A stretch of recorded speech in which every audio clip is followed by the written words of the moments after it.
Salam dostlar, Pionerlər Məktəbində böyük fasilədən sonra mən geri dönərək yeni dərslərlə qarşınızdayam. Biz bugünü səbirsizliklə gözləyirdik. Keçəcəyimiz yeni dərslər üçün çox həyəcanlıyıq. Bu dərs insanlardan cinləri qovmaq haqqındadır. Əvvəlki dərslərimizdə mən bu mövzudan heç danışmamışam. Bugün biz İsa'nın cinləri necə qovduğunu nəzərdən keçirəcəyik. İsa bunu etməyi əvvəlcə 12 nəfərə, daha sonra isə 70 nəfərə tapşırdı. Bugün isə imanlı olan hər kəs bunu etməlidir. Amma bunu bəyənməyən, bu cür sözləri deyən dindarlar hər zaman olacaq. Ehtiyatlı olun. Bu tapşırıq bugünkü dövrə aid deyil. Biz nəyin cinlərə aid olduğuna, nəyinsə cinlərə aid olmadığına da nəzər salacağıq. Problemin həmişə cinlərlə əlaqəli olduğunu demək olmaz. Bəzən biz cinləri qovmalıyıq. Bəzən düşüncəmizin təzələnməsi ilə dəyişməliyik. Müjdə də vacibdir.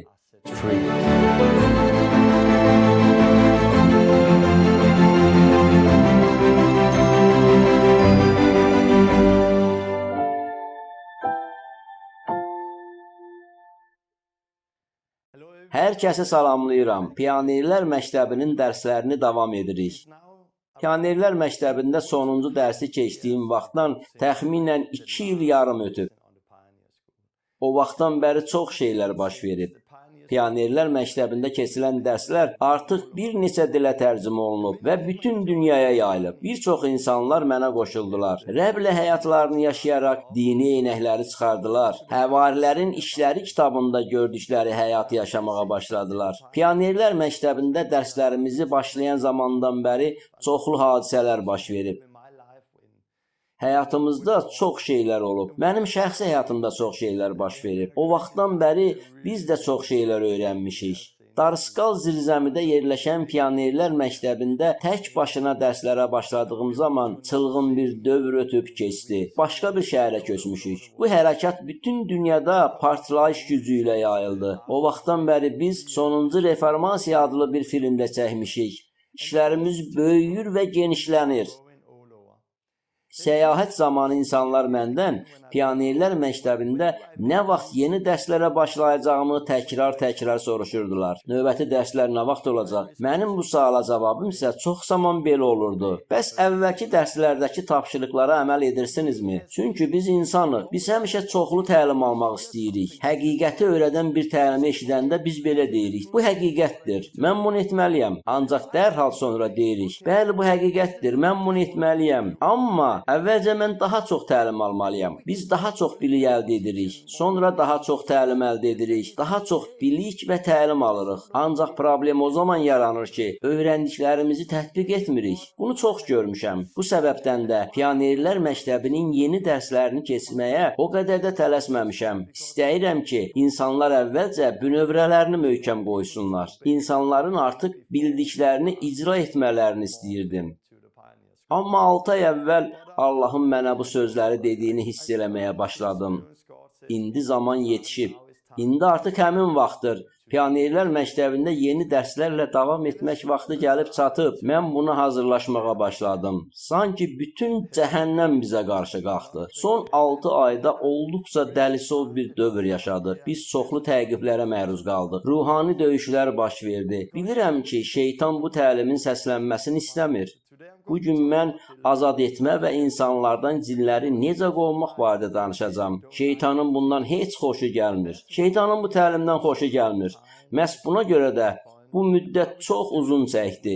İndi isə artıq dərs keçməyə hazırıq. Cinləri qovmaq haqqında ilk dərsimiz olacaq. Növbəti dəfədə cinləri qovmaq və insanları azad etmək barədə danışacağam. Sonrakı dərslərdə isə mən həyatın çətinlikləri və təqiblərdən söhbət açacağam.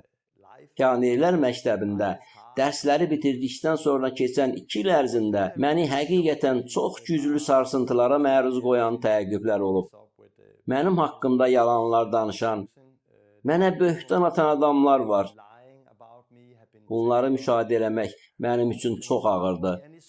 Lakin mən həmçinin bunu da gördüm ki, Allah təqiblər vasitəsilə işləyir. Cismim cavab vermək istəyirdi, lakin Allah mənə deyirdi, sakit ol, əvəzində mənim hüzurumu axtar. Beləliklə, mən bunun bəhrəsini görürəm.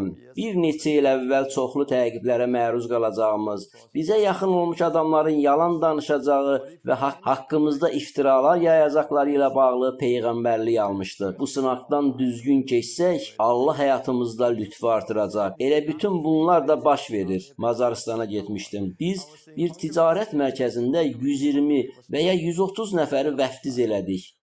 Bu hadisəyə həsr olunmuş yeni videolarımız olacaq. Sonra biz Kanadaya getdik. Bizim Kanadada olan dostlarımız bu təlimi qəbul elədilər. Tezliklə bu təlim partlayış surəti ilə ətrafa yayılacaq. Bu həftə isə biz Almaniyanın Hannover şəhərində olduq. Hannoverdə mən ağlasığmaz hadisələr yaşadım. Hələ də özümə gəlməmişəm.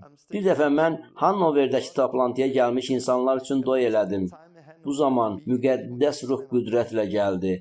Belə şey mən heç vaxt görməmişdim və müqəddəs ruh öz işini görürdü. Bir-birinin ardınca adamlar müqəddəs ruhla vəftiz olundular, şəfa aldılar, cinlərdən azad oldular. Xərçəng xəstəsi olan bir qadın qorxu içində idi, çünki onun valideynləri məhz xərçəngdən ölmüşdülər. İndi bu qadının dizində nəsə əmələ gəlmişdi. Müqəddəs ruh onun üzərinə gəldi. Qadın yerə sərildi. Onun bir dizi sanki içində cin varmış kimi tir-tir titrəyirdi. Mən də əmr elədim. İsa'nın adı ilə çıx. Dərhal onun dizindəki titrəmə bitdi. Qadın heyrət içində gözlərini açdı. Nəyinsə onu tərk etdiyini hiss elədi. Daha sonra Hannoverin bir küçəsində əlində əsa olan bir qadının yanından keçirdik. Cin özünü göstərməyə başladı. Hətta mən onun üçün dua etməmişdən əvvəl cin özünü göstərməyə başladı. Qadın yerə sərildi. Cin onun daxilindən qışqırdı. Sonra isə danışırdı. Cin onun daxilindən çıxdı. Həmin qadın əl ağacı olmadan yeriyə bildi. Sonra vəftiz olundu. Hər dəfə küçəyə çıxanda Allahın yeni işlər etdiyini görürük. Ona görə də mən hələ də öyrənirəm. Mən çox şeylər öyrənirəm. Bilirəm ki, sizlərdən bir çoxlarınız üçün də bu bir səyahətdir. Ümid edirəm ki, bizimlə birlikdə öyrənməyə davam edəcəksiniz. Məhz bu səbəblə biz bu təlimləri təşkil edirik. Keçən illərdə öyrəndiklərimizi sizinlə bölüşməkdə davam etmək istədiyimiz səbəbindən sizinlə bölüşməkdə davam etmək istəyirik. Beləliklə, mən cinlərdən azad etmə barədə 2 dərs keçmək istəyirəm. Sonra təqiblər haqqında da bir neçə dərs keçəcəyəm. Lakin İsa'ya həsr olunmuş ayrıca bir dərs də hazırlayacağam. Daha sonra isə imanlılar cəmiyyətlərinin qurulması və digər mövzular haqqında da danışmaq istərdim. Demək istəyirəm ki, Allah sadiqdir, Məsih isə möhtəşəmdir. Bütün bunlardan keçərkən biz İsa'nı daha da çox sevirik. Bu, Həvarilərin İşləri kitabında haqqında oxuduğumuz real həyatdır. Bu həyatda təqib də var. Bu həyatı yaşamaq üçün hər şeydən imtina etmək gərəkdir. Özümüzü həlim tutmalıyıq, şəfa verməliyik, cinləri qovmalıyıq.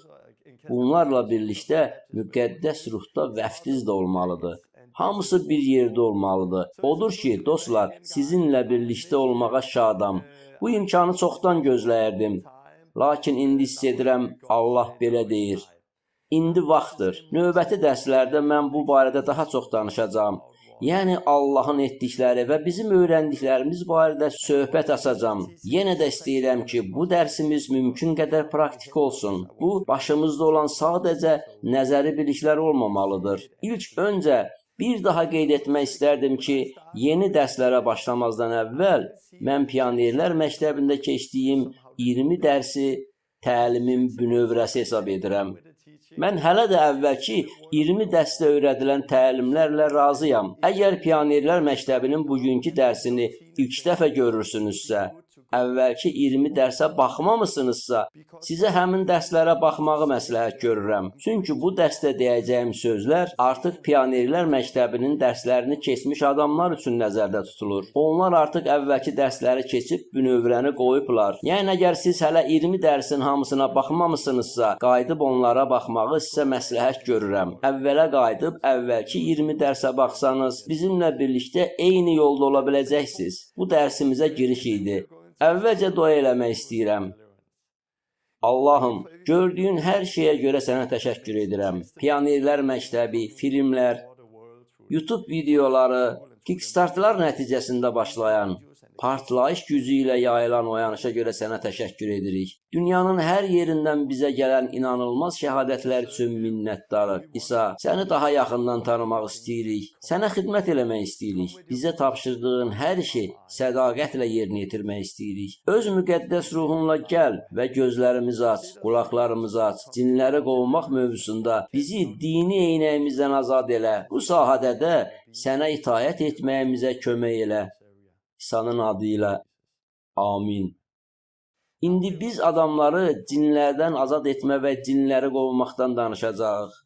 Birincisi, cinləri qovmaq haqqında deməliyəm ki, kilsələrdə bəzi insanlar var və onlar belə deyirlər. Cinləri qovmaq bugünkü dövrə aid deyil. Biz bundan uzaq durmalıyıq. Biz bunu etməməliyik. Digərlər isə ifrata vararaq çoxlu cin qovurlar və demək olar ki, hər yerdə cin görürlər. Onlar hər zaman şeytandan, cinlərdən və onların əməlləri haqqında danışırlar. Cinləri qovmaq və azad etmə haqqında çox danışmaq olar. Öz səyahətlərim zamanı çox yerlərdə olmuşam. Bir çox şeylər eşitmişəm. Məsələn, məsihçilər var ki, belə deyirlər. Siz məsihçilərdən cinləri çıxara bilməzsiniz.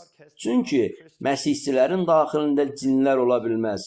Məsihçilər də var ki, belə deyirlər. İmansız insanlardan cinləri çıxarmamalısınız.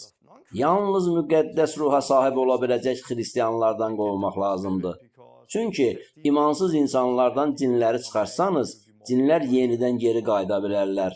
Bu isə əvvəlkindən də daha pis olacaq. Beləliklə, çox fərqli fikirlər söyləyən müxtəlif insanlar görmüşəm. Bunlar isə yaşadığımız yerdən, tariximizdən və bizi əhatə edən mühitdən asılı olaraq dəyişir. Şəxsən mənə gəlincə, Allahı tanıyıb məsihçi olandan sonra elə bir kilsəyə gəldim ki, orada cinləri qovmağın lazım olduğuna inanırdılar. Lakin hesab edirdilər ki, bu yalnız Afrikada baş verir. Onlar Afrikada cinə tutulmuş bəzi insanların azad olunmaları barədə söyləyirdilər. Mən də bugün bir çoxları kimi azad etmə və cinə tutulmuş insanlar onların cinlərdən azad olması kimi hadisələrin əsasən Afrikada və başqa ölkələrdə baş verdiyinə inanırdım. Amma sizə deməliyəm ki, cinlər qərbdə də, yəni bizim yaşadığımız yerlərdə də var. Çünki mən bu barədə müqəddəs kitabda oxuyurdum. Lakin bir çoxlar kimi mənim bu sahədə təcrübəm yox idi. Bilmirdim bu necə olur. Cinlərdən azad etməni mən ilk dəfə olaraq öz qonaq otağımda gördüm. Yaşadığımız evə bir qadın gəlmişdi. Daxilindəki cin gözlənilmədən təzahür etməyə başladı. Qadın uca səslə qışqırırdı.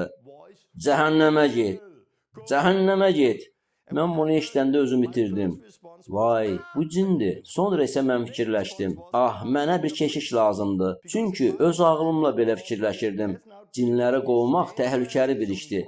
Bunu yalnız bir neçə seçilmiş adamlar edə bilər. Sən ya bu iş üçün təyin edilməlisən, ya da keşiş olmalısan. Buna görə də öz-özümə deyirdim. Vay, burada cin var. Keşiş lazımdır. Amma otaqda təkcə mən idim. Həm də bütün bu baş verənlərdən qorxuya düşüb pərdənin arxasında gizlənən bir qız var idi. Beləliklə mən cəhd eləməyə məcbur oldum. Cəhd eləməliydim ki, görüm hansı nəticə olacaq. Qadına yaxınlaşıb soruşdum. Sən kimsən? Yenə də cin qışqırdı. Cəhənnəmə get, cəhənnəmə get. Amma mən cəhənnəmə getmək istəmədiyimdən ona belə cavab verdim. Yox, İsa'nın adı ilə çıx. İsa'nın adı ilə çıx deyəndə qadının içindən bir məxluq bağırtı ilə çıxdı. Qadın nəyisə tüpürdü və azad oldu. Mən ilk dəfə cindən azad olmanı görəndə öz-özümə düşündüm. Əla, bu alındı, bu realdır.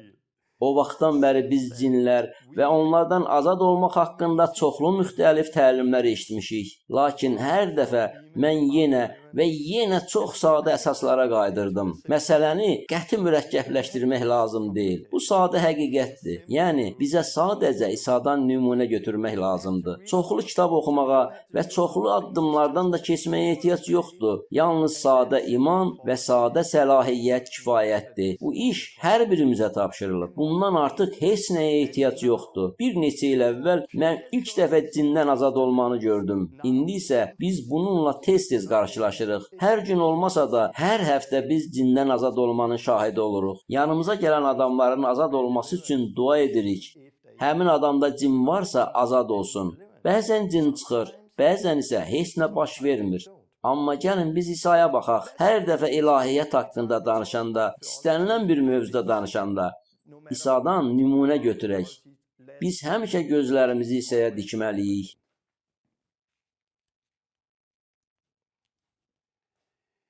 İsa cinləri qovurdumu?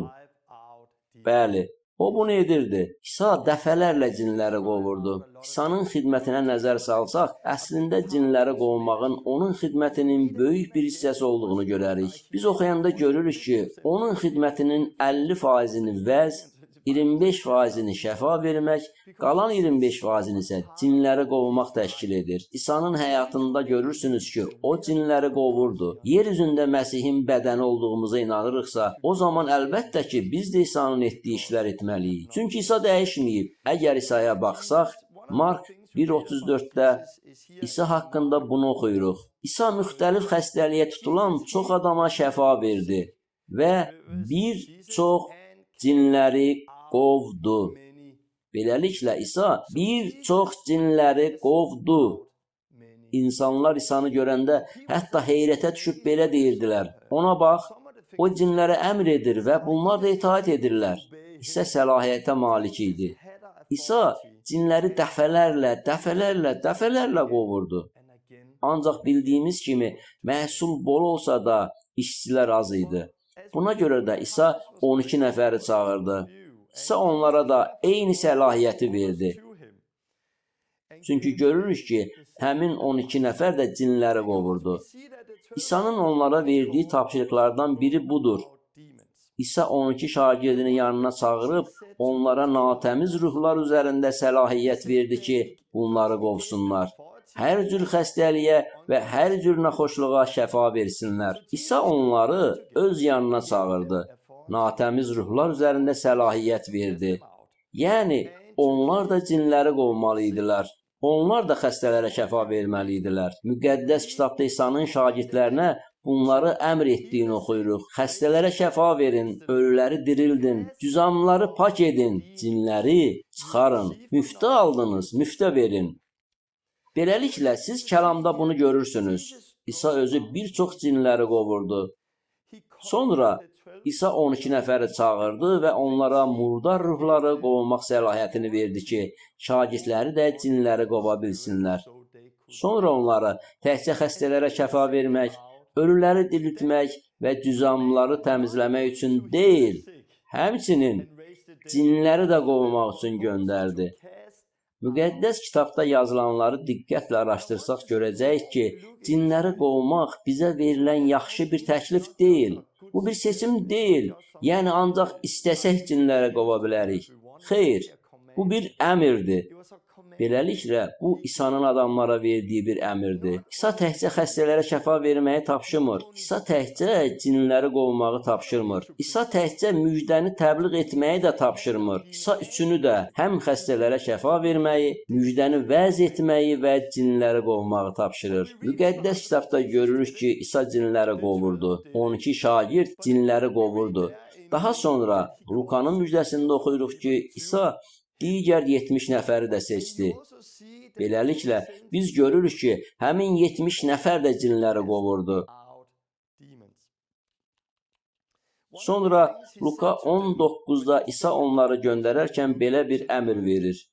Orada olan xəstələrə şəfa verin və onlara deyin, Allahın padşahlığı sizə yaxınlaşıb.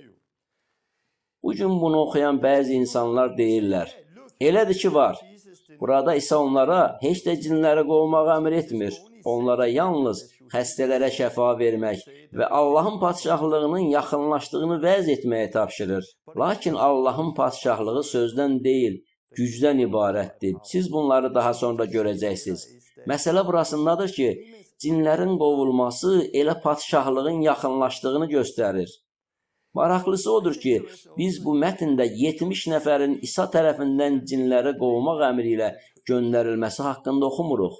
Bu mətndə İsa onlara yalnız xəstələrə şəfa vermələri barədə əmr edir. Amma xəstələrə şəfa vermək və cinləri qovmaq əslində eyni bir şeydir.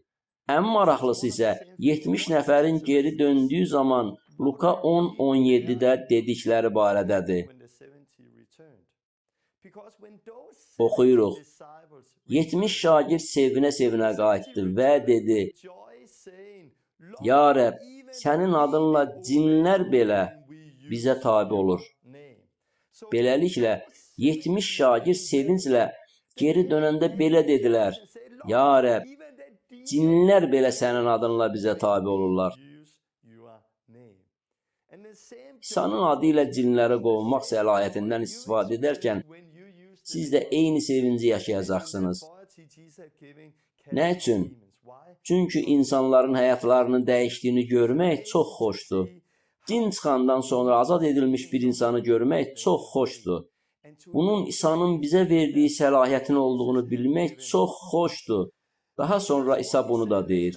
Baxın, mən sizə səlahiyyət vermişəm ki, ilanları, əqrəbləri və düşmənin bütün gücünü ayaq altında əzəsiniz və heç nə sizə zərər vurmayacaq. Luka 10:19. Bir sözlə, İsa səlahiyyət verir. Təkcə 12 şagirdinə deyil, daha sonra 70 nəfərə də deyil. Sizə və mənə də bir səlahiyyəti verib. Aydın görürük ki, İsa cinləri qovub. 12 şagird cinləri qovublar. 70 nəfər də cinləri qovublar. 70 nəfər qaydanda sevinirdilər. Çünki cinlər İsa'nın adı ilə onlara tabe olurdular. İsa onlara dedi: Əlbəttə ki, cinlər mənim adımla sizə tabe edirlər. Lakin İsa həmçinin bunu da onlara dedi: Bununla belə, ruhların sizə tabe olduğuna görə sevinməyin. Çünki bu təbii haldır. Amma sevinin ki, adlarınız göylərdə yazılıb. Luka 10:20. Biz görürük ki, cinlər İsa'nın adı ilə tabe olurlar. Cinlər İsa'nın adı ilə tabe olurlar və biz cinləri qovmalıyıq. Amma İsa bunu da dedi: Ruhların sizə tabe olduğuna görə sevinməyin. Cinlərin bizə tabe olması bu adi bir şeydir, təbii və normal bir şeydir. Amma biz adlarımızın göylərdə yazılmasına sevinməliyik. Pionerlər Məktəbinin 20-ci dərsində şəfa verməklə bağlı mənim dediyim kimi, burada da yenə aydın bir mənzərə açılır. Qarşımızda bunu aşkar görürük. İsa ətrafı gəzəndə təkcə xəstələrə şəfa vermirdi. İsa həmçinin cinləri də qovurdu. Həmçinin deyirdi: Məhsul çox, işçilər isə azdır. Bu səbəbdən də İsa 12 nəfəri çağırdı. Lakin onlara təkcə xəstələrə şəfa verməyə əmr eləmədi. Xeyr, İsa onlara cinləri də qovmağı əmr elədi. Yenə də məhsul çox bol, işçilərin sayısı az olduğu üçün İsa daha 70 nəfəri çağırdı. İsa onları xəstələrə şəfa vermək və Allahın padşahlığını vəz eləmək üçün göndərdi. Lakin Allahın padşahlığı sözdən deyil, gücdən ibarətdir. Bu səbəbdən də onlar geri qaydanda sevinc içində dedilər: Ya Rəbb, sənin adınla cinlər belə bizə tabe olur. Daha sonra İsa onlara dedi: Mən sizə səlahiyyət vermişəm. İsa bugün sizə və mənə də eyni səlahiyyəti verib. Çünki İsa eynidir. Əgər həqiqətən İsa'nın dünən, bugün, əbədiyyən eyni olduğuna inanırıqsa, əgər İsa'nın şagirdləri olduğumuza inanırıqsa, biz ona itaət etməliyik. Onun bütün əmrlərinə tabe olmalıyıq. Cinləri qovmaq daxil olmaqla. Siz görəcəksiniz ki, Məsihçi imanlılar da cinləri qovmalıdırlar. Matta 28-də İsa deyir: Göydə və yer üzündə bütün səlahiyyət mənə verilmişdir. Beləliklə gedin, bütün millətləri mənim şagirdim edin. Beləliklə, göydə və yer üzündə İsa'ya tam səlahiyyət verilib. Bizə bütün millətləri İsa'nın şagirdi eləmək, onları vəftiz eləmək və onun əmr elədiyi hər şeyə riayət etməyi, onlara öyrətməyə tapşırılıb. Beləliklə, biz bunu aydın görürük. İsa 12 nəfəri seçdi. Sonra isə daha 70 nəfəri çağırdı. İsa onlara müjdəni vəz etməyi, şəfa verməyi, cinləri qovmağı əmr edib göndərdi. Sonra İsa onlara dedi: Göydə və yer üzündə bütün səlahiyyət mənə verilmişdir. Beləliklə, gedin, bütün millətləri mənim şagirdim edin. İndi bu əmr təkcə 12 nəfərə və ya təkcə 70 nəfərə aid deyil. İndi bu əmr İsa Məsihin şagirdi olmağa çağırılmış hər kəs üçündür. İsa Məsihin şagirdi kimi biz özümüz vəftiz olunmalıyıq və sonra İsa'nın əmr etdiyi hər şeyə riayət etməliyik. Bəs İsa bizə hansı əmri verib? İsa bizə cinləri qovmağı əmr edib. Bəs biz cinləri nə üçün qovmalıyıq? Ona görə yox ki, mən cinlərlə çox maraqlanıram və hər yerdə cin axtarıram. Xeyr, mən cinləri qovuram, çünki İsanı sevirəm. Bu çox sadədir. Mən İsanı sevdiyim üçün də cinləri qovuram. Mən İsa'ya xidmət eləmək istəyirəm. Bir gün İsa'nın qarşısında dayananda ondan bu sözləri eşitmək istəyirəm. Sən yaxşı və sədaqətli xidmətçimsən. Mən yaxşı və sədaqətli xidmətçi olmaq istəyirəm. Mən İsa'ya xidmət etmək istəyirəm. İsa'nı sevdiyim üçün itaət edirəm. Müqəddəs kitabda oxuyuram ki, İsa məni sadəcə bir yerə qoyub belə demədi.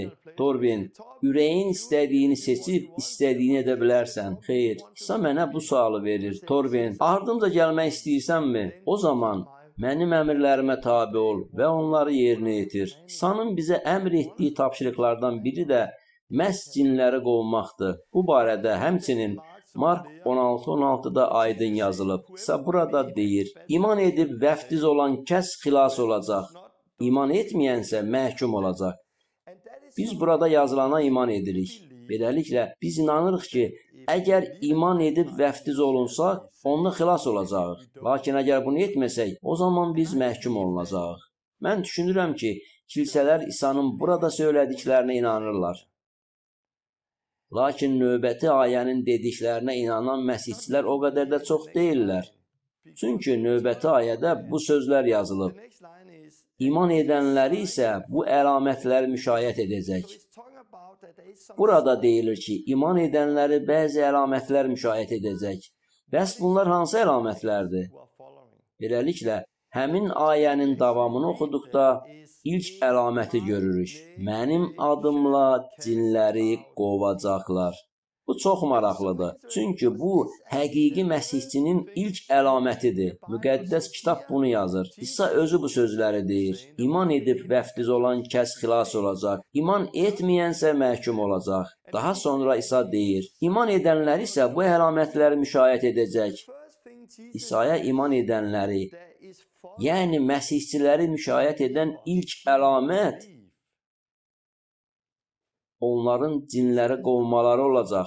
Həqiqi məsihçinin ilk əlaməti cinləri qovmasıdır. İsa'nın sözlərinə görə ilk əlamət hər bazar günü yaxşı görünməyiniz üçün qəşəng geyinib kilsəyə getməyiniz və ya başqa işlər görməyiniz deyil. İsa özü demişdi ki, iman edənləri müşayiət edəcək ilk əlamət cinləri qovmaqdır. Bu ilk əlamət heç də xüsusi ənamlara malik olan adamlara aid deyil. Keşişlərə, həvarilərə və yaxud xüsusi ənamı olan adamlara aid deyil. Məsihçiləri müşayiət edən İlk əlamət İsa'nın adı ilə cinləri qovmaqdır. İsa cinləri qovmaq səlahiyyətini bütün insanlara, o cümlədən də bizə də vermişdi. Biz də elə həmin səlahiyyətlə indi cinləri qova bilirik. İlk əlamət budur. Buna diqqətlə baxsaq görəcəyik ki, İsa'nın 12 şagirdi cinləri qovublar. 70 nəfər cinləri qovub. İsa cinləri qovmağı hər bir məsihçini müşahiət edən bir əlamət olduğunu deyir. Amma dindar insanlar var. Onlar vəziyyəti aydın görmürlər. Bir neçə ayəni kontekstdən çıxarıb deyirlər. Yox, bu təhlükəlidir. Bəs onda bu necə? Bəs onda o necə?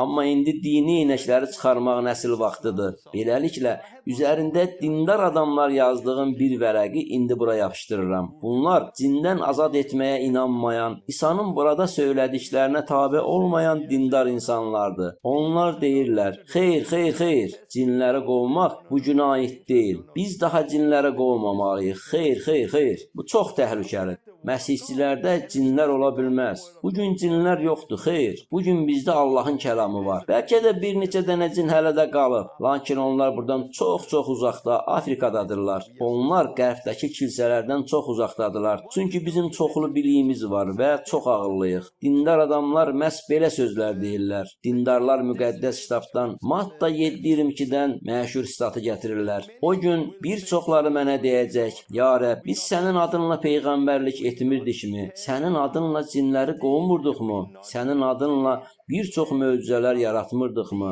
Daha sonraki ayədə İsa dedi, onda mən onlara bəyan edəcəyəm. Ey qanunsuzluq edənlər, mən sizi heç vaxt tanımamışam, məndən uzaq olun.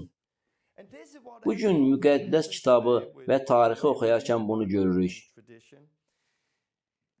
Biz gözlərimizi İsa'dan kənara çəkirik. Unuduruq ki, İsa dünən, bugün və əbədi olaraq eynidir. İsa eynidir. Biz onun bədəni olduğumuz üçün İsa'nın etdiyi işləri görməliyik. Biz İsa'nın cinləri qovduğunu görürük. İsa'nın 12 şagirdinə cinləri qovmağı tapşırdığını görürük. 70 nəfərə də eyni tapşırığı verdiyini görürük. İndi isə bu bütün imanlılara aiddir. Mənim adımla cinləri qovacaqlar. Bütün bunların bu qədər aydın olmasına baxmayaraq, bəziləri hələ də belə deyirlər. Xeyr, mən sizi heç vaxt tanımamışam, məndən uzaq olun. Amma burada problem heç də insanların cinləri qovması, peyğəmbərlik eləməsi və ya bunları etməyə çalışmaları deyildi. Problem onların günahda yaşamasıydı. İsa'nın səlahiyyətindən istifadə edərək, İsa'nın adı ilə cinləri qovub, sonra yenə də günahda yaşamağa davam edə bilərsiniz. Beləliklə, İsa burada demir ki, biz onun əmrlərinə tabe olmamalıyıq. İsa burada deyir ki, biz eyni zamanda günahda yaşamamalıyıq. Digər bir məsələ də var. Yəni biz İsa'ya baxdıqda onun yanında yenə dindar insanları görürük. Luka 11-də biz bunu oxuyuruq. İsa bir adamdan lal olan bir cini qovurdu. Cin çıxandan sonra lal danışmağa başladı və cəmaət heyrətləndi. Luka 11-14. Burada İsa'nın etdiyi bir iş barədə yazılıb. İsa lal adamdan cini qovdu. Beləliklə, cin çıxan kimi dərhal cəmaatı heyrət bürüdü. Sonra amma yazılıb. Amma. Dindar adamlar həmişə əmma tapırdılar. İsa cinləri qovmağı tapşırıb. Biz cinləri qovmalıyıq. Bu bütün imanlılar üçündür. Amma onların bəzisi deyirdi. O cinlərin başçısı Baal-Zebulun gücü ilə cinləri qovur. Luka 11-15. Beləliklə biz yenə də eyni şeyi görürük. Həmişə bir dəstə adam olur ki, onlar bir əmma tapırlar. Onlar öz gözləri ilə bir cinin qovulduğunu, lal adamın danışmağa başladığını görsələr də bir əmma tapırlar. Bu yaxşı olsa da, amma bu Baal-Zebulun gücü ilə baş verdi. Bu cinləri qovan şeytandır.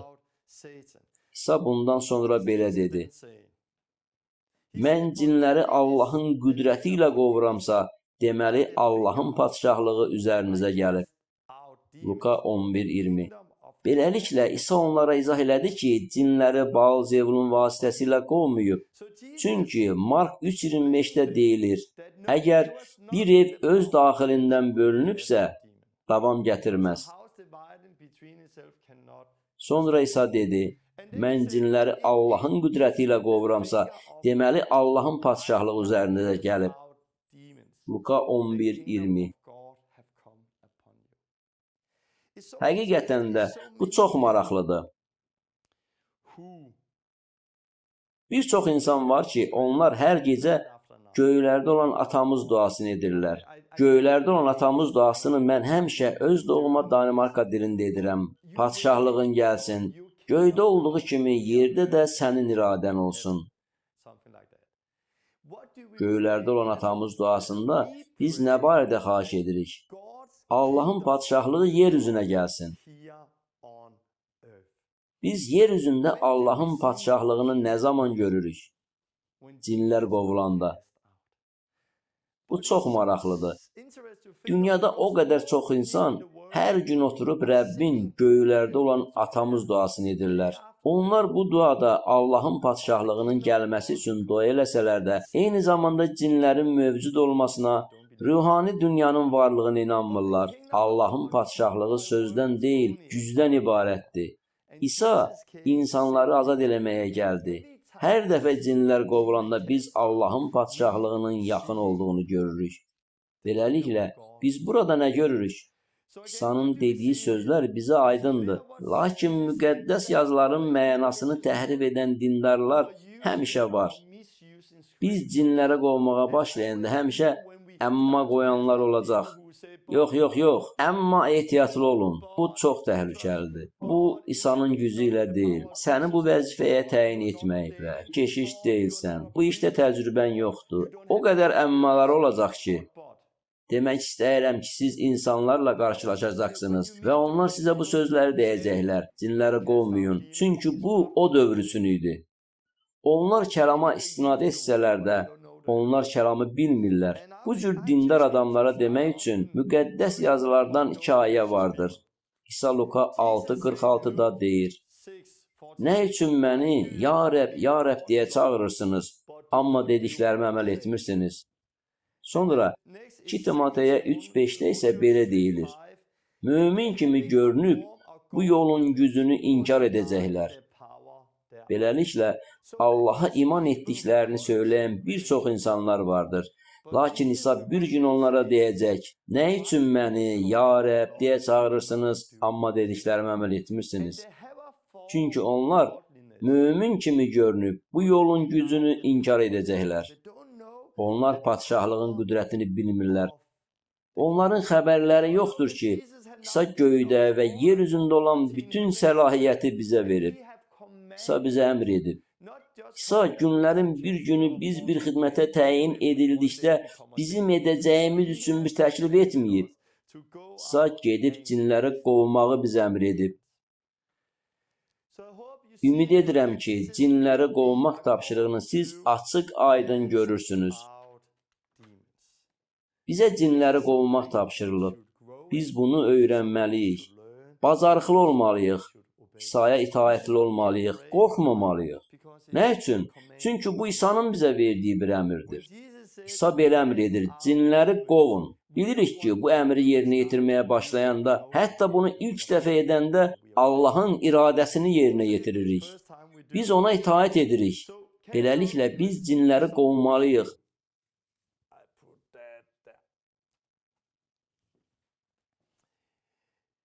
Getdiyimiz kilsələrdə və bir çox yerlərdə insanlarla rastlaşırıq. Görüşdüyümüz insanların bəziləri deyəcəklər ki, cinləri qovmaq bu günah deyil, biz bunu etməməliyik. Bu təhlükəlidir. Ola bilsin, onlar müqəddəs yazılara da istinad edəcəklər. Sənin adınla cinləri qovmurduqmu? Mən sizi heç vaxt tanımamışam. Hər dəfə cinlərdən azad olmaq haqqında şəhadətlər eşidəndə bu dindarlar həmişə əmmaları ilə gələcəklər. Xeyr, xeyr, xeyr. Bu Baalzebulun gücü ilə baş verdi. Əslində İsa bizə Matta 10:25-də bu barədə xəbərdarlıq etmişdi. İsa bizə təqib olunacağımız barədə xəbərdarlıq edir. Bu təqib çox vaxt dindar insanlardan gələcək. Əgər siz İsa'nın dediklərini başa düşürsünüzsə, onda bu insanların səhv etdiyini aydın görəcəksiniz. Bəs daha sizə onların təlimlərinə qulaq asmaq nəyə lazımdır? Onlar özləri cin qovmurlarsa, cinləri qovmağa aid məsləhət almaq üçün onların yanına getmək nəyə lazımdır? İndi başqa bir məsələyə nəzər salaq. Baş verən hər şey cinlərdəndirmi? Elə insanlarla rastlaşmışam ki, nə isə baş verən kimi dərhal bunu cinlərlə əlaqələndirirlər. Məsələn, adamlar işə gec gəliblər. Bir cin mənə mane olmağa çalışırdı. Əslində isə onlar zəngli saatlarını iş vaxtına uyğun qurmağı unudublarmış. Yaxud az qala maşın onları vuracaqdı. Bu da cin deyildi. Onlar sadəcə yolu keçərkən diqqətli deyildilər. Bəzi insanlar isə hər yerdə cinləri görürlər. Onlar həddini aşırırlar.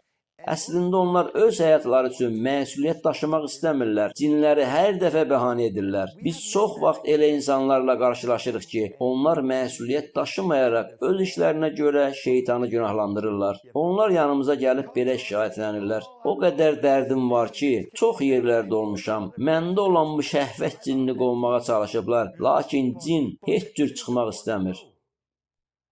Bəzən daxilində şəhvət cini olan insanlarla rastlaşırıq. Bu halda onların cindən azad olmaq ehtiyacları var. Ancaq əksər hallarda insanlara cindən azad olmaq lazım deyil. Onlar sadəcə tövbə eləməlidirlər. Çünki onlar öz günahlarını sevən günahkarlardır. Hər şeyə görə də yazıq şeytanı günahlandırırlar. Buna görə də bəzən burada yazdığım kimi biz cinləri qovmalıyıq.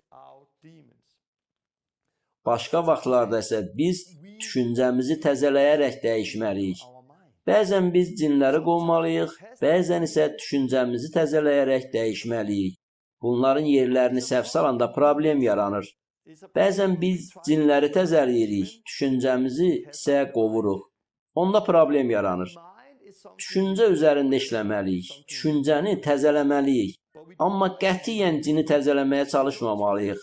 Daxilində cin olan bir nəfərlə oturub ona nəsihət vermirik. Özünü ələ al, fikirlərini cəmləşdir, dediklərimə əməl elə. Yox, içimdə qızğın bir döyüş gedir. Biz demirik, amma sən özünü ələ al, onda gərginlik keçib gedəcək. Xeyr. Bəzi hallarda bu sözləri demək kifayət deyil. Kəlamı oxumaq və düşüncəni təzələyərək dəyişməyə çalışmaq problemi həll etmir. Bu bir cindir və onu qovmaq lazımdır. Digər vəziyyətlərdə isə bizə düşüncəmizi təzələyərək dəyişmək lazımdır. Romalılara məktubda belə deyilir. Bu dövrə uyğunlaşmayın. Əksinə, düşüncənizin təzələnməsi ilə dəyişin. Romalılara 12:2. Demək istəyirəm ki, əslində bu həqiqətən də çox böyük həqiqətdir. Təkcə cinləri qovmaq kifayət deyil. Biz öz düşüncəmizi də təzələməliyik. Bəzən isə düşüncəmizi təzələmək kifayət etmir. Biz cini də qovmalıyıq. İnsanlarla işləyəndə azad etmə xidmətində bu iki tərəfi yadda saxlamalıyıq. Bəzən cini qovmalıyıq, bəzən düşüncəni təzələməliyik. Niyə? Çünki problem həmişə cin olmur. Problem həmişə düşüncədə də olmur.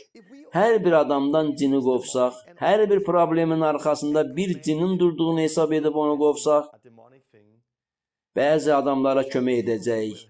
Amma bəzi insanlara kömək etməyəcəyik.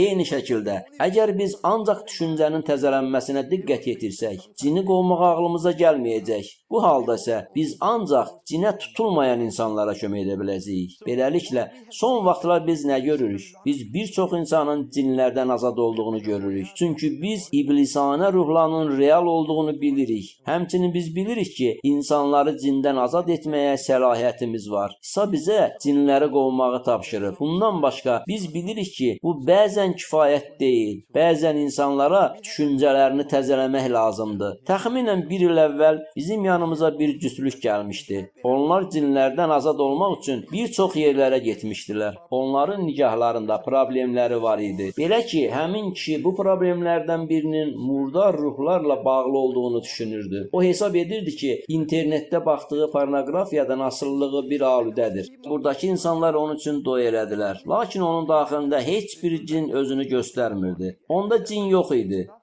Bu zaman o dedi, nə danışırsınız? Necə yəni cin yoxdur?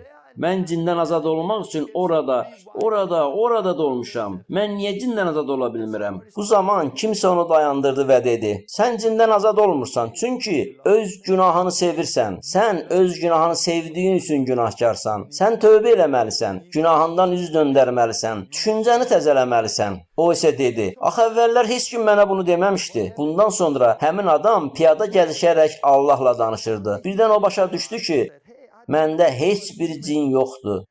Sadəcə düşüncəmi dəyişməliyəm. Doğrudan da mən bunu Allahda edə bilərəm. Beləliklə o, bu tövbəni edəndən və düşüncəsini təzələyəndən sonra nə isə bir şey baş verdi. O evinə qaydanda artıq azad idi. Əvvəllər o buna heç cür nail ola bilmirdi. Çünki səhvən problemin cinlə əlaqəli olduğunu düşünürdü. Azad olmaq məsələsinə qaydaq. Biz həm cinləri qovuruq, həm də düşüncəmizi təzələyirik. Ancaq bəzən bütün bunlar heç də kifayət eləmir. Yəni azad olmaq məsələsində bəzən nə cinləri qovmaq, nə də düşüncəmizi təzələmək heç də kifayət etmir. Çox güclü bir vasitə var. Həmin vasitə müjdədir. Müjdə ilə paylaşarkən biz tövbə, suda vəftiz və müqəddəs ruhda vəftizi vurğulayırıq. Bu həmçinin çarmıx haqqında olan müjdədir. Yəni İsa öldü, sonra dəfn edildi və yenidən dirildi. Biz də İsa kimi günahlarımız üçün ölürük, suda vəftizdə günahlarımızı yuyuruq və sonra müqəddəs ruhun qüdrəti ilə dirilirik. Biz müqəddəs kitabda nəyi görürük? Mən bu barədə Pionerlər Məktəbinin əvvəlki 20 dərslərində artıq danışmışam. Günah edən hər kəs günahın köləsi olur. İnsanların bədənində günah və ölüm qanunu işləyir. Bu barədə Romalılara 6 və 7-ci fəsillərdə oxuyuruq. Paul 7-ci fəsildə hələ Məsihdə ölməmiş adamı təsvir edir. Sonra isə Paul suda vəftiz olunmazdan əvvəlki vəziyyətindən danışır. Bu barədə Romalılara 6-cı fəsildə oxuyuruq. Məsihdə azad olmaq üçün suda vəftiz gərəkdir. Cazibə qanunu olduğu kimi günah və ölüm qanunu da var. Mən bu qələmi əlimdən buraxsam, o mütləq yerə düşəcək. Çünki cazibə qanunu var. Buna oxşar olaraq, kim günah işlədirsə, günahın köləsi olur. Beləliklə, biz günah etməyə başlayırıq və sonra həmin günahın köləsi oluruq. Bəlkə də biz düzgün olanı etmək istəyirik, amma bunu bacarmırıq. Biz çalışırıq, amma alınmır. Müqəddəs yaşamağa çalışırıq, amma yenə günaha qayıdırıq. Bir daha çalışırıq, amma yenə günaha qayıdırıq. Əksər hallarda belə insanların dindən azad olmalarına ehtiyac olmur. Belə insanlara sadəcə öz düşüncələrini təzələmək də lazım deyil. Günahın köləsi olan insanlar suda vəftizin nə olduğunu əslində dərk etmirlər. Tövbə etdikdən sonra öz inancına görə vəftiz olunmayan bu insanlara tövbə və su vəftizi lazımdır. Mənim elə dostlarım var ki, onlar özlərini yenə də günahın köləsi hesab edirlər. Onlar özlərini azad hiss eləmirlər. Onlar dəfələrlə müxtəlif yerlərə gediblər və cindən azad olmaq üçün onlara dəfələrlə dua edilib. Daha kimlər onlar üçün dua etmədilər? Onlardan cini qovmağa çox çalışıblar.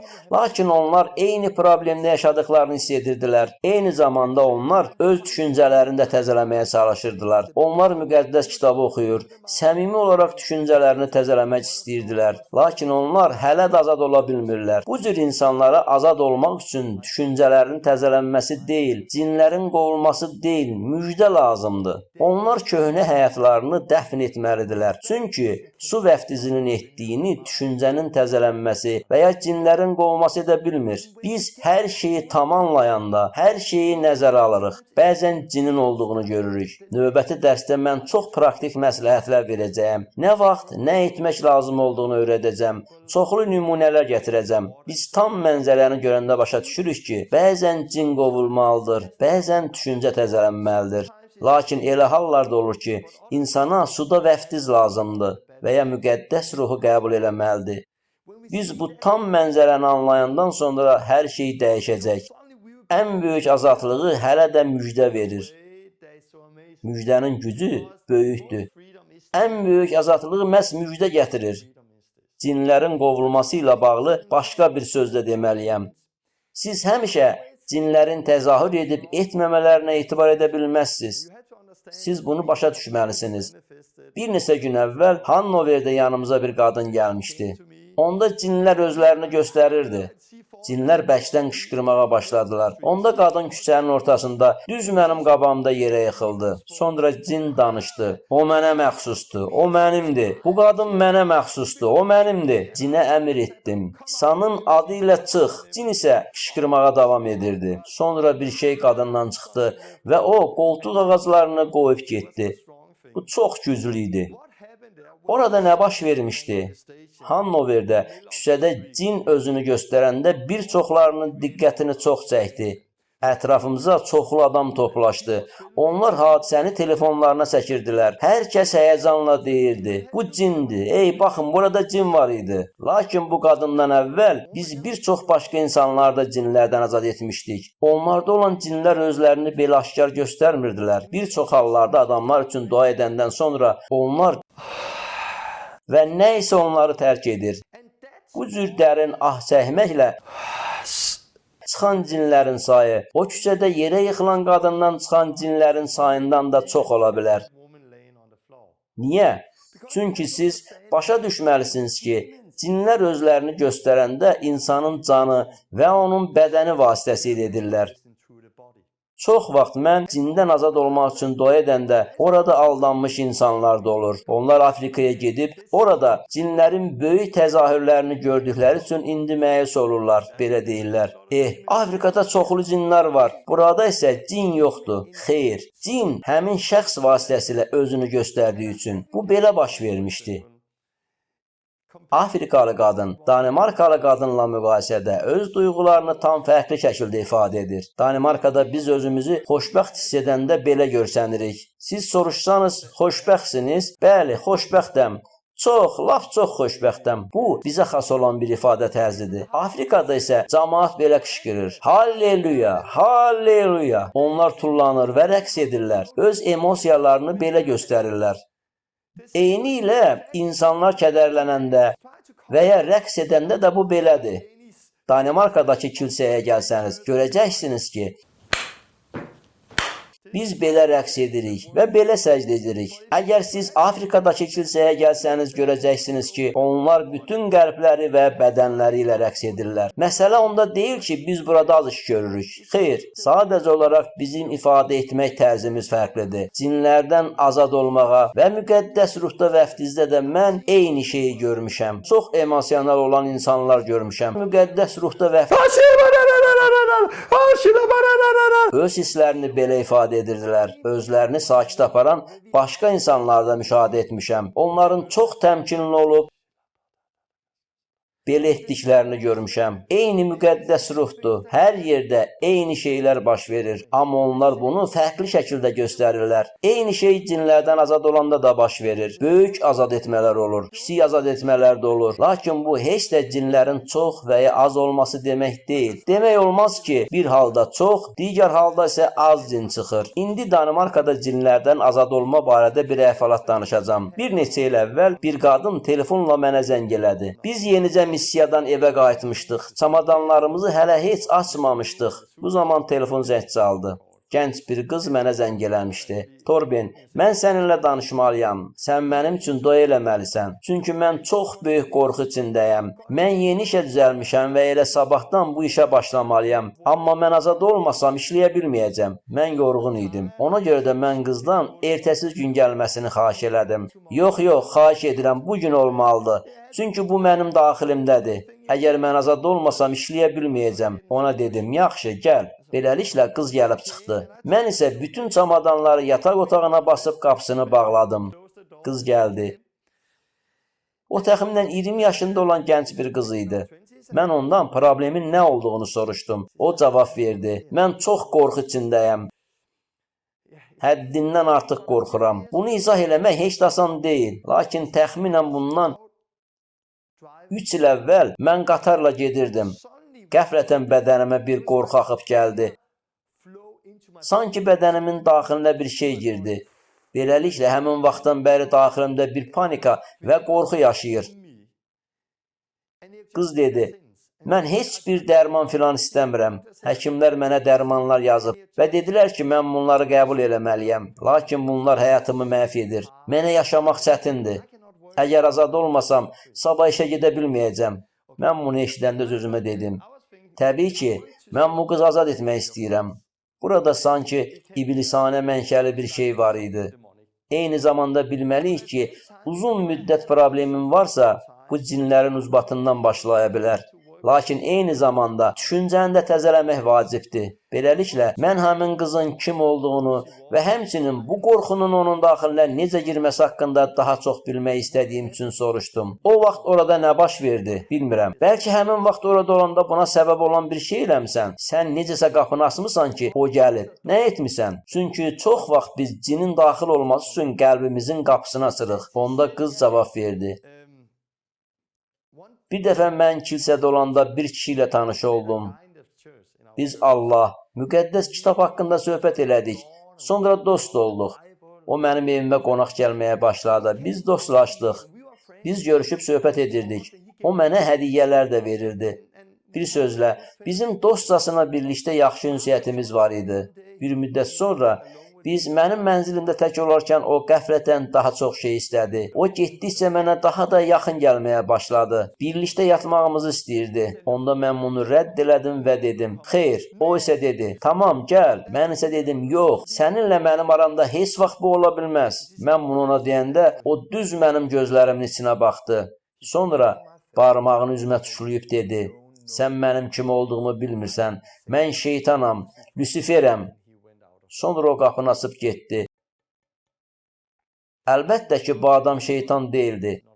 Amma dəqiq olaraq Məsihçi də deyildi. O İsa'nın şagirdi deyildi. Baxmayaraq ki, həmin qız onunla kilsədə görüşmüşdü və o kişi İsa, Allah və müjdə haqqında danışırdı. Məncə o satanist idi. Yəni iblisə sitayiş edənlərin kilsəsindən idi. Danimarkadakı satanistlərin başçısını tanıyıram. Mən onların qızları yoldan çıxarmaq üçün bir qızla yatağa girib, onunla cinsi əlaqədə olduqda bu yolla onlar əhd bağlayırlar. Bu zaman onlar bir bədən olurlar. Bu, müxtəlif ruhların daxil olması üçün qapı açır. Bu qız onunla yatağa getməsə də, o kişini öz həyatına qəbul etmişdi. Həmin qız o kişini qəbul etmişdi.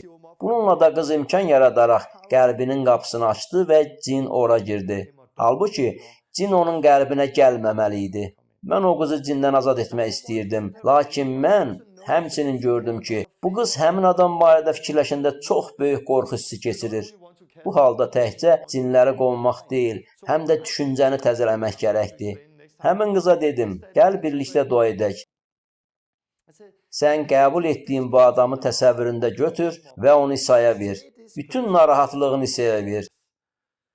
Bütün qorxunu İsa'ya ver. Sonra mən dua edəcəyəm. Əllərimdən tut və sərbəst ol. O mənim əllərimdən tutdu. Sonra mən onun üçün dua elədim. Mən ona istiqamət verdim və o tövbə duasını elədi. Amma hər dəfə siz bunu dəqiq olaraq eyni ilə etməməlisiniz. Burada önəmlisi odur ki, insanlar azad olsunlar. Əsas məsələ imanın olmasıdır. Amma mən bunu məhz bu yolla etməyə xoşlayıram.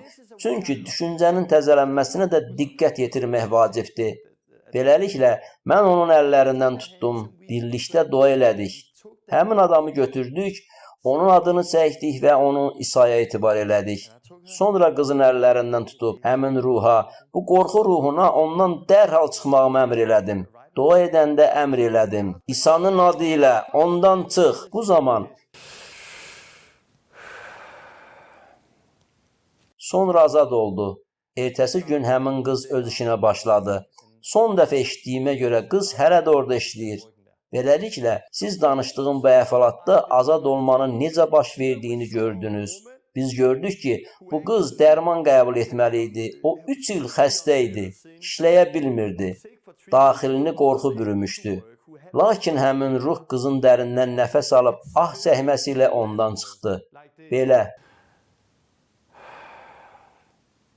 Görürsünüz, cindən azad olmaqla bağlı başqa bir şəhadəti də bölüşmək istəyirəm. Hollandiyada kickstart keçirirdik. Bu zaman orada maraqlı bir hadisə baş vermişdi. Hollandiyadakı görüş zamanı ora gəldikdən sonra mən bir otağa keçdim.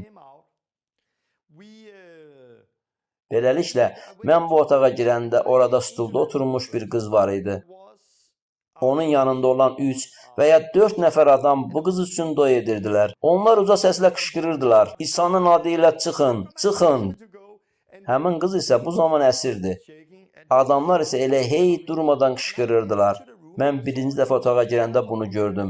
Öz-özümə fikirləşdim. Burada onlar dua edirlər. Ancaq otaqdan çıxanda dayandım. Həmin anda nəyinsə səhv olduğunu hiss elədim. Ruhumla hiss etdim ki, nəyinsə tamamilə səhv bir şey baş verir. Bayırda dayanıb nə edəcəyim barədə düşünürdüm. Sonra həmin otaqdan bizim Pionerlər məktəbindəki dərslərimizdə iştirak etmiş bir qadın çıxdı. O mənə dedi, "Hey Torben, bəli, buyur. Orada nə baş verir deyə bilərsən?" Mən cavab verdim. "Bəli, olanları gördüm." Qadın dedi, "Mənim bu vəziyyətdən heç xoşum gəlmir." Düzdür, elə mənim də xoşum gəlmir. Qadın mənə dedi, "Düşünürəm ki, sən müdaxilə etməlisən." Amma mən nəyin səhv olduğunu bilmirdim. Yalnız hiss edirdim ki, orada nəsə səhvdir. "Dayanın, durun. Elə indicə bunu dayandırın." Beləliklə, mən onları dayandıraraq dedim, "Xahiş edirəm, otaqdan çıxın. Onunla danışmalıyam." Hamısını otaqdan çıxartdım. Beləliklə otaqda mən, qız və bir də Pionerlər məktəbində dərs keçmiş həmin qadın qaldıq. Qızı sakitləşdirməyə çalışdım. "Sadəcə sakitləş, istirahət elə." Lakin həmin qız bütün bu baş verənlərdən sonra hələ də əsirdi. Sonra qız sakitləşdi. Beləliklə mən sadəcə gülümsəyərək ondan soruşdum. "Salam, salam. Hardan gəlmisən?" "ABŞ-dan gəlmişəm." "Bəs Hollandiyada nə işin var? Nə üçün burdasan?" Qız belə cavab verdi. Mən sizin Pionerlər məktəbindəki videolarınıza baxmışam. Sizin Hollandiyada Kickstart seminarı keçirdiyinizdən xəbər tutdum. Mən müqəddəs ruhu qəbul etmək istədiyim üçün buraya gəldim. Bəs sən artıq müqəddəs ruh almısanmı? Xeyr, hələ yox. Sən daxilində cin olduğunu düşünürsən? Xeyr. Amma hər halda mən daha buna əmin deyiləm. Tamam. Müqəddəs ruhu qəbul etmək üçün dua edəkmi? Bəli, əlbəttə. Mən onun əllərindən tutaraq onun üçün dua elədim. Bu elə möhtəşəm idi ki, müqəddəs ruh dərhal onun üzərinə gəldi. Qız müqəddəs ruhla dolaraq dillərdə danışmağa başladı. Bundan sonra o gülümsədi. Üçümüz də gülümsəyirdik. Biz sevinərək bir-birimizi bağrımıza bastıq. Bundan biraz əvvəl bir dəstə adam qışqıraraq bu qızdan cinləri qovmağa çalışırdılar. Lakin həmin qızda heç bir cin yox idi. Bu sadəcə qorxaq bir qız idi. Müjdənin verdiyi azadlığı yaşaması üçün ona yalnız müqəddəs ruhu qəbul eləmək və ruhla dolmaq lazım idi. Ona nə cindən azad olmaq, nə də düşüncəni təzələmək lazım idi. Ona yalnız müjdənin verdiyi azadlıq lazım idi. Bundan sonra mən o qız üçün dua edənlərin hamısını bir yerə toplayıb onlardan soruşdum. Burada nə baş verirdi?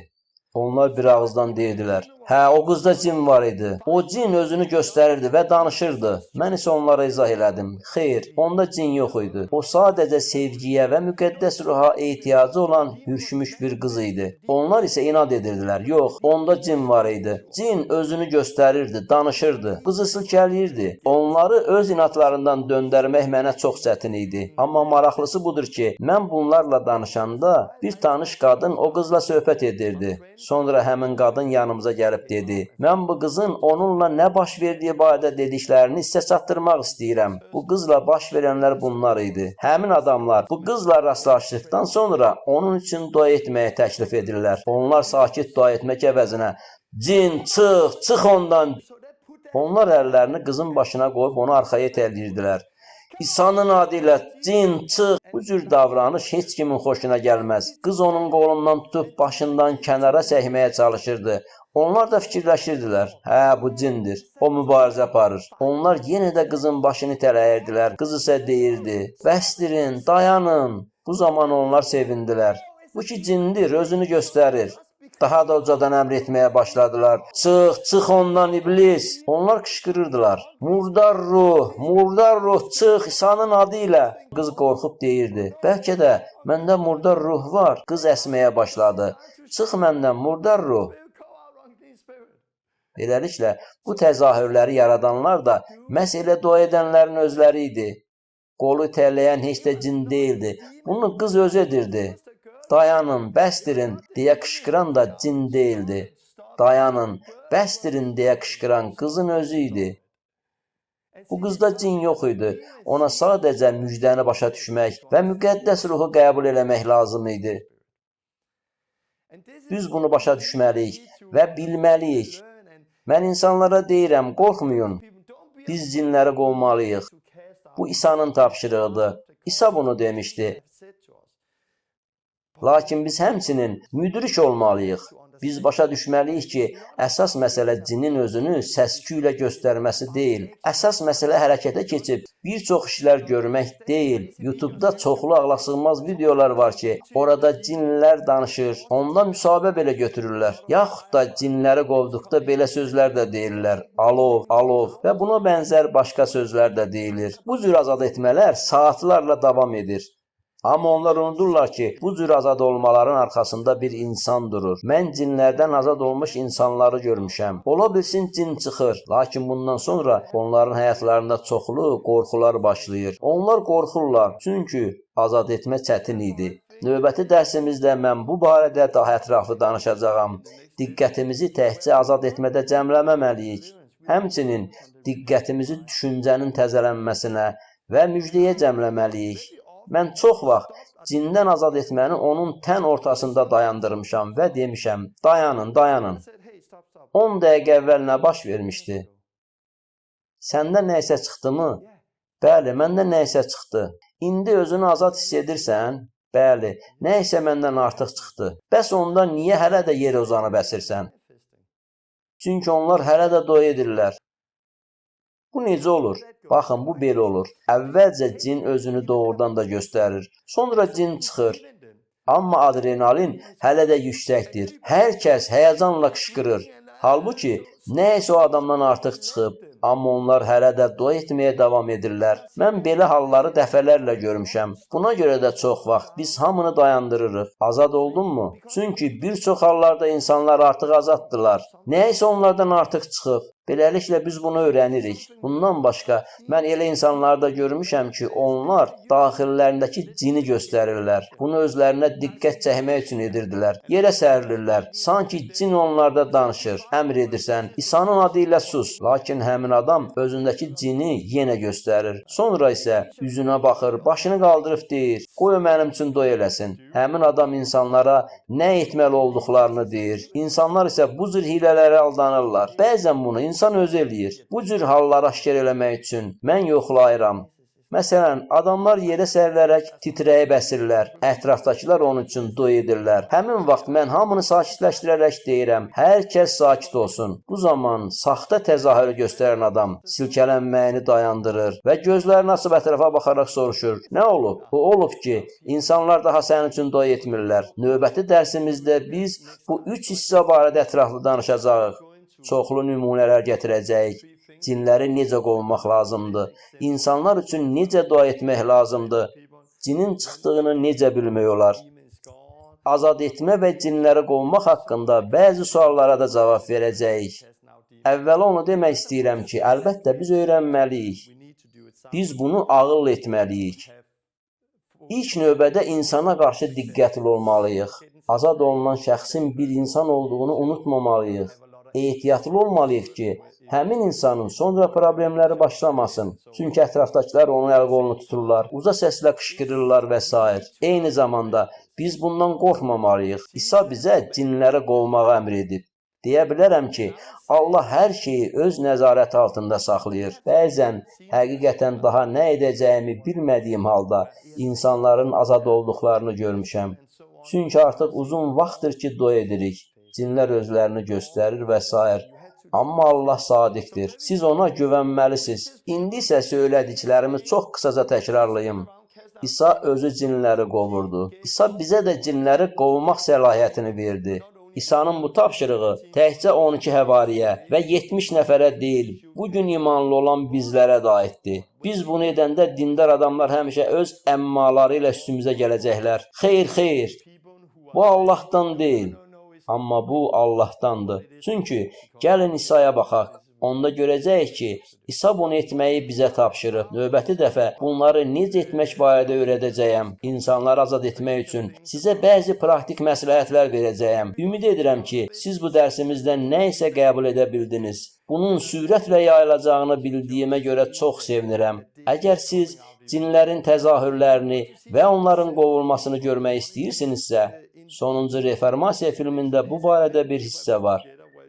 Bu filmdə Lebo ilə birlikdə biz şahid olduğumuz cinlərdən azad olma hallarını bir yerə toplamışıq.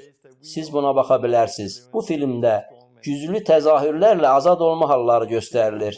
Çünki bunlara baxmaq daha maraqlıdır. Ancaq unutmayın ki, azad olmaq üçün heç də həmişə güclü təzahür olmamalıdır. Bəzən bunun üçün sadə bir çəkmək də kifayətdir. Bundan sonra da insan azad olur. Növbəti dərsdə görüşənədək Allah sizə xeyir dua versin. Sağ olun.